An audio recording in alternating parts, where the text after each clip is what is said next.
नमस्कार। आज हम कोटा के बृजराज भवन पैलेस से जुड़ी जो जानकारी है उसकी थोड़ी गहराई में जाएंगे। हमारे पास एक विवरण है जो काफी दिलचस्प है। जी, ये इतिहास की एक घटना और फिर उससे जुड़ी मान्यताओं को जोड़ता है ना? हाँ बिल्कुल। तो आज हमारा मकसद है इस जानकारी से जो मुख्य बातें हैं वो समझना। जैसे 1857 की क्रांति से जुड़ी वो घटना, मेजर चार्ल्स बर्टन की कहानी, और फिर उसके बाद से उस जगह को लेकर क्या किस्से बने। हम्म।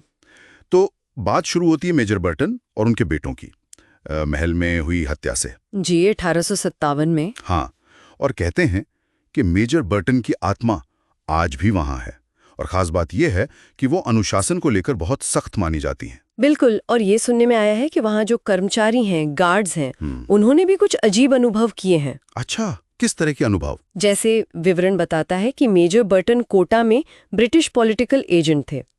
इसी भवन में रहते थे, चंबल किनारे। हाँ, 1857 में जब विद्रोह की आग कोटा पहुंची तो मतलब माहौल बहुत बिगड़ गया था। जी। और विद्रोही सैनिकों ने महल पर हमला कर दिया था। और हाँ। उसी हमले में मेजर बर्टन और उनके दो बेटे वो सेंट्रल हॉल में मारे गए थे। ये घटना ही असल में उस पूरी कहानी की जड़ है जो आज तक लोग सुनाते हैं। सही कहा। और कहानी यही है कि मेजर बर्टन की आत्मा वो अभी उसी महल में घूमती है। लेकिन मजे की बात यह है, जैसा मैंने कहा, कि ये कोई टिपिकल भूत वाली कहानी नहीं है, डराने वाली नहीं। नहीं, बिल्कुल नहीं। बल्कि कहते हैं कि वो आत्मा अनुशासन की बहुत पक्की है। हाँ। यहीं पर ये मामला थोड़ा सा अलग हो जाता है ना।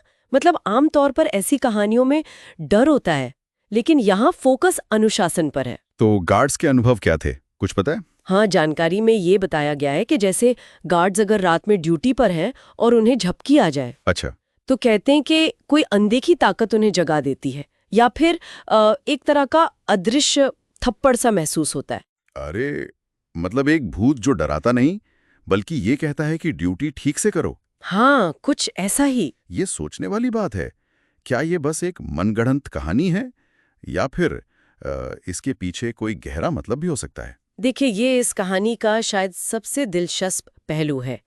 जो जानकारी है वो इशारा करती है कि मेजर बर्टन जब जीवित थे तब भी वो बहुत ही कर्तव्यनिष्ठ और अनुशासन पसंद अफसर माने जाते थे। अच्छा, मतलब वो असल जिंदगी में भी ऐसे ही थे? जी हाँ। तो ये जो मान्यता है, ये एक तरह से उनके व्यक्तित्व का ही आईना लगती है, जैसे उनका स्वभाव ही मौत के बाद भी उस जगह से जुड़ा रह गया हो। तो इतिहास यहाँ सिर्फ घटना को नहीं बल्कि उस व्यक्ति के चरित्र को भी जिंदा रखे हुए है एक तरह से। बिल्कुल। और इस बात को कोटा की जो पूर्व महारानी थी उनके एक बयान से भी थोड़ा वजन मिलता है। विवरण में इसका जिक्र है। हाँ, मैंने भी पढ़ा। उन्होंने भी शायद इस मौजूदगी को महसूस किया था। जी, कथित तौर पर। लेकिन उनका भी यही कहना था कि इससे कोई खतरा नहीं है, बस एक एहसास कि सब कुछ व्यवस्थित रहे, शायद वैसा ही जैसा मेजर बर्टन चाहते होंगे। ये बाकी दिलचस्प है कि शाही परिवार ने भी इस मान्यता को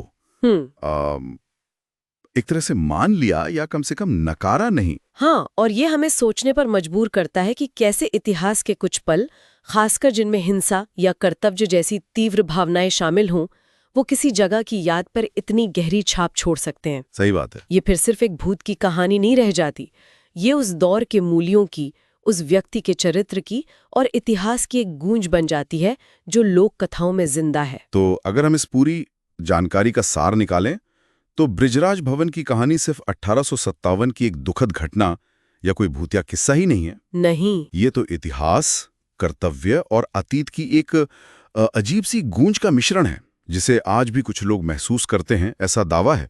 जी, और महारानी का जो नजरिया था वो इसे और मानवीय बना देता है। बिल्कुल।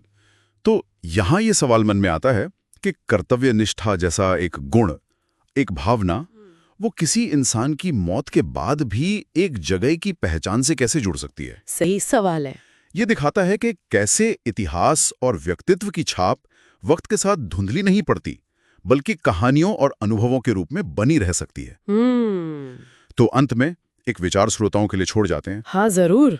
आखिर वो कौन सी परिस्थितियां होती होंगी जब अतीत की यादें सिर्फ कहानियों तक सीमित ना रहकर कुछ लोगों के लिए एक जीता जागता अनुभव या सच्चाई बन जाती है?